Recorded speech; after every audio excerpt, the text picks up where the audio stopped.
Summary of Dead Men's Path by Chinua Achebe. The mission authorities, a Christian colonial and governing group, choose Michael Obi to be the headmaster of the Ndume Central School. The Ndume Central School is still old-fashioned and hasn't been updated, so the mission authorities thought that Obi's youth and energy could help the school. Obi is proud of his own secondary schooling and thinks it will help him do well as the headmaster of the school. Nancy, Obi's wife, is happy that he got a raise.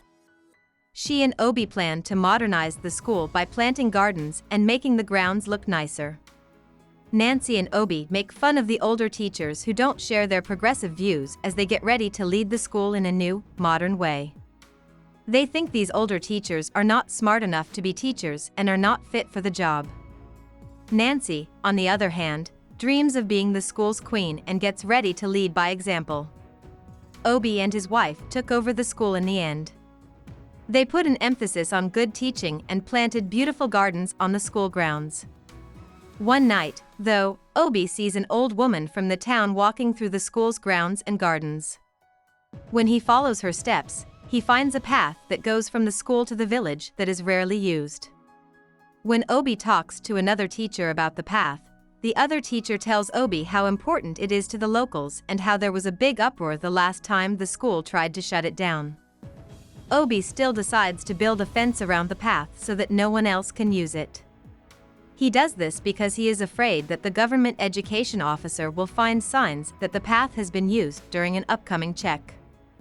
A few days later, the village priest goes to see Obi to try to change his mind about the path. He tells Obi that the path is important to the culture and history of the village and that it is because of the path that their ancestors can visit them and new children can be born.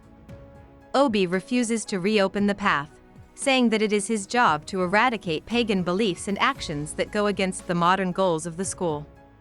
In fact, he wants his students to laugh at pagan beliefs. 2 days later, a woman dies while giving birth. The locals think this is because they closed the path. A seer says that heavy sacrifice will be needed to make the angry ancestors happy about the end of the road. The next morning, when Obi wakes up, he finds that his plants and most of the school grounds have been completely destroyed. On that day, the check is done by a white supervisor who goes to the school.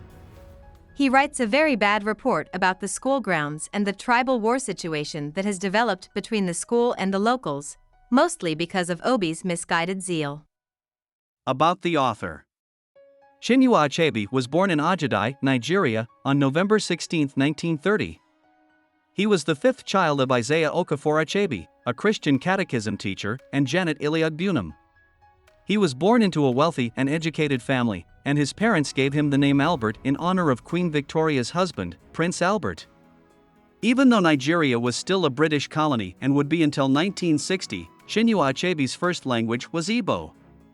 He didn't start learning English until he was about 8 years old.